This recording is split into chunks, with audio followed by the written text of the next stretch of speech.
Hello and welcome to a Smurf video, and today we are looking at the event that Hickman has been building up for the last couple of years, Inferno. Still can't get over why it's called that, but anyway, it is what it is. I believe this is the White Queen on the front of the cover.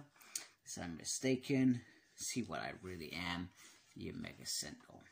And these are the casts, the synthesis, and the team that are creating it. So Jonathan Hickman is the writer, Stefano is the artist, Davis Carell is the color artist, VC's Joe is the letterer, and Tom Miller is on design. Now we begin with the past, and the past is quite simple. We have Mystique doing what she does best, changing into Magneto, changing in Professor Xavier and taking the helmets, as we knew it was missing. I believe in the last issue it was determined that it was missing. Then we see her bargaining with Sinister with the DNA. And then we see how she manipulates the 5. Now, I guess the bit about the 5 is this next bit, which bugs the hell out of me. Because from my understanding is, Hope could never, what's the word, just be telepathic on herself. She had to draw off somebody. Now, if Mystique is Professor Xavier in disguise, well, she's now got Professor Xavier's mental abilities. So I find that bizarre. And then she dismisses them, letting them have that thing as a momentum for them, you know, graduating, as she put it.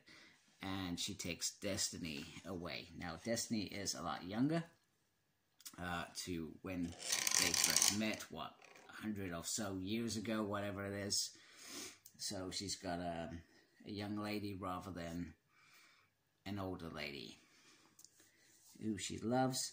And then, you know, there's some tender moments with what Mystique has done since she's been gone. That she's been broken, damaged, all the things she's done. She's done some bad crap since Destiny's been gone, but she did some bad crap when Destiny was alive anyway.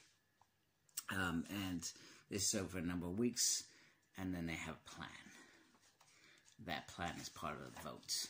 However, the usual thing applies. If you don't fit, Xavier's going to make sure you're on the outside. So he tries to play the part, and we're going to have a vote, and then we're going to have another vote, and another vote, and a vote to kick you off. Mystique can get you out of this because you shouldn't be in this. And then he puts to everybody and says, I say no, and being who he is, he tries to influence everybody else, and you should do the same. Magneto votes the same, Storm votes the same. Kurt goes the other way and, you know, says yes because he loves his mom, which did it for his mom, which was weird. And then on to Exodus. Then we see another moment in the past where Mystique tries to manipulate Exodus. But Exodus is only keen in one thing, and that is Kraken succeeding. And he is only going to be a believer if he can see it. And she says, this person that you're going to be voting for is can see the future. She is the destiny. And then she goes to Sinister. So Exodus is a yes. She goes to Sinister and plays the part well. She remains... just move my camera a bit. In fact, you know what? It is actually the other light on there. So that's a little bit better. So sorry about that. You may be able to see some pictures now. So she manipulates Sinister quite easily, playing the parts in the various agreements that they have in place. And she says, the great men don't want you to do it. That's all she needs to say. And he's going to do it because Magneto doesn't want him to do it. Xavier doesn't want to do it. He's a rebel, for goodness sake. That's what Essex is. And then we move on to Kate, who is, no, absolutely not. And then on to Shur. Now, when it comes to Shur, I'm a bit bemused myself because reading Marauders, well, last time I saw him at the Hellfire Gathering, he was like a shriveled up prune, so I'm not sure something's happened in between that I've not read because I'm not actively reading those issues.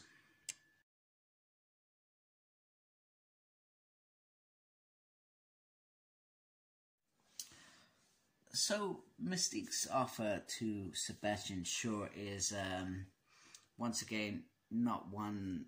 She doesn't really have anything that he would want. He's the Black King. He's owns a fortune.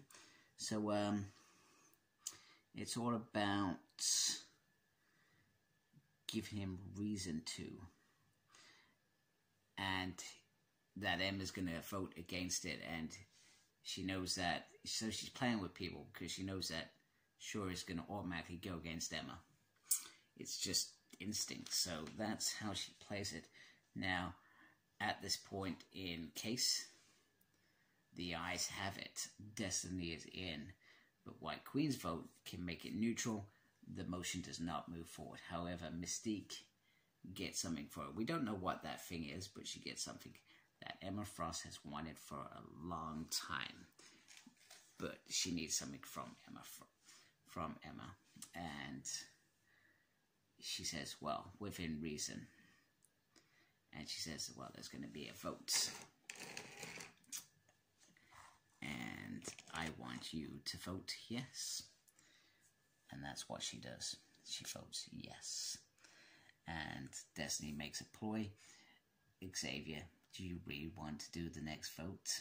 Because I can tell you now it's not going to go your way. Which is brilliant because you don't actually know. You don't know. It may go the other way. But it's quite interesting how this is played out. Meanwhile, Orchids, they are testing their systems, getting ready. However, is not quite there, which is unfortunate. They thought they finally had it and they were ready to do goodness knows whatever they're trying to do. I've forgotten, to be honest with you. That's what sort of slow burn Hickman has created here. And then Nimrod says, I noticed you've been watching me to Omega.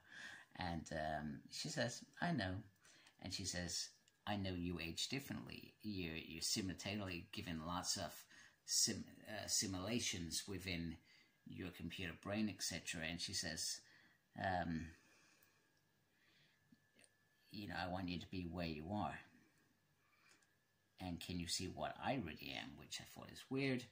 Meanwhile, Moira McTaggart is throwing a toy out of pram. Her glass is against a window, and she is furious how this is played out. The idea was to vote Mystique out. The Destiny thing was done. They could all move forward. And it's all gone to crap. However, I was looking at this and I was actually thinking, is she doing this out of fear of Destiny and Mystique knowing that she's there and could potentially kill her again? Jenny, you sparked this one with me with the whole reminding me that they absolutely humiliated her and killed her in such a horrific way. She would be terrified. So I'm intrigued if this is why, or if it is something else, whether it is around this experiment, this bigger picture of getting to this place where they live long enough. So she goes cold, and we've got to kill her. It's as simple as that. And she says, I've lived 10 lives. There is plenty of blood on my hands. And then she says, Magneto, can you do it? He says, well, you know what? It's metal. She wears a metal helmet. Easily. Squash. Boom. Done. However, he has waited so long for this place to exist. He's not going to sully that at all. He's not going to do that. He's saying you have to do something. It's almost like screaming. However, the next suggestion is that there is a seat spare. And potentially they can fill that and boost their ranks.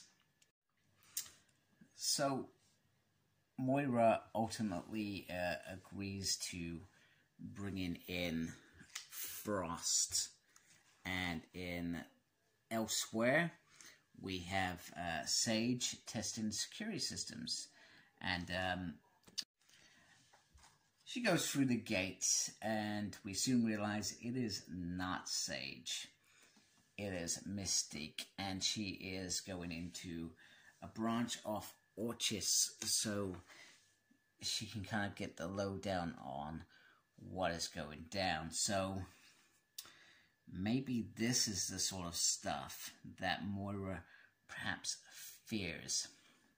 Meanwhile, in a hidden location, Emma Frost clears somewhere probably very crowded and meets Moira McTaggart, who has been believed dead to be a long time.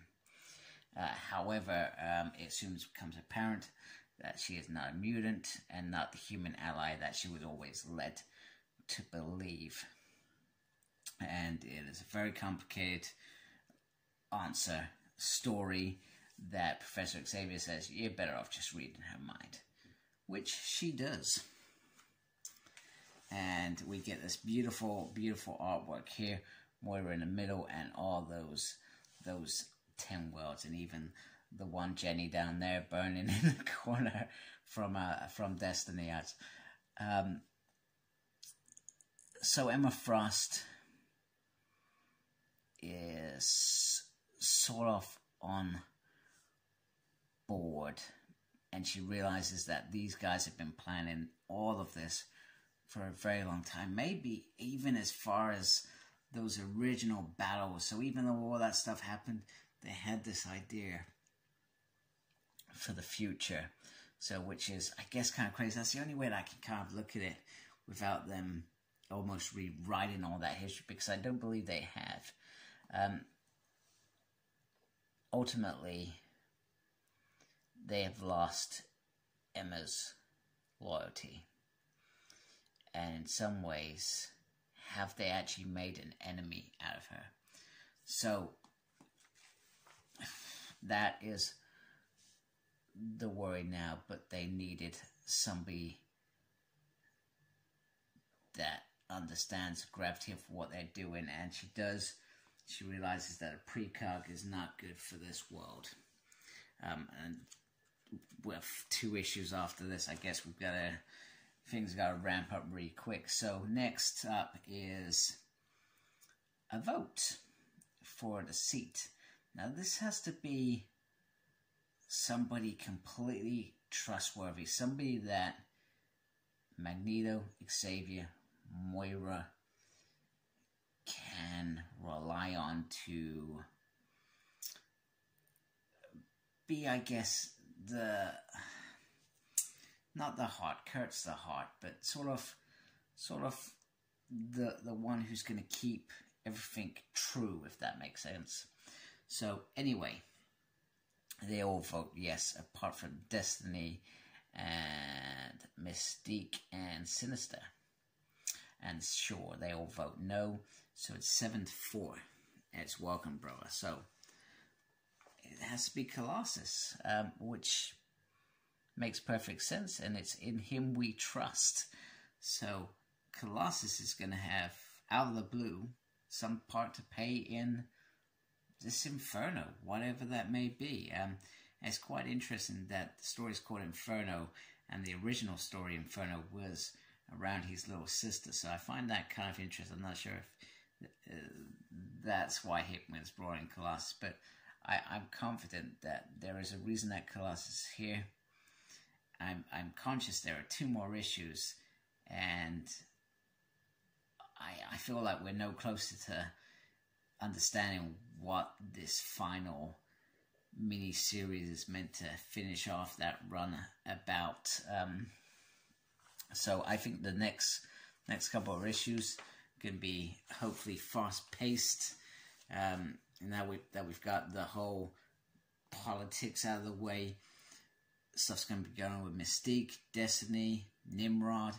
It's all got to come together in one big boom. I really hope it's a boom and not what we've seen in these X events over the last couple of years. X of Swords crap. Do you know what I mean? This is going to be short, fast, boom.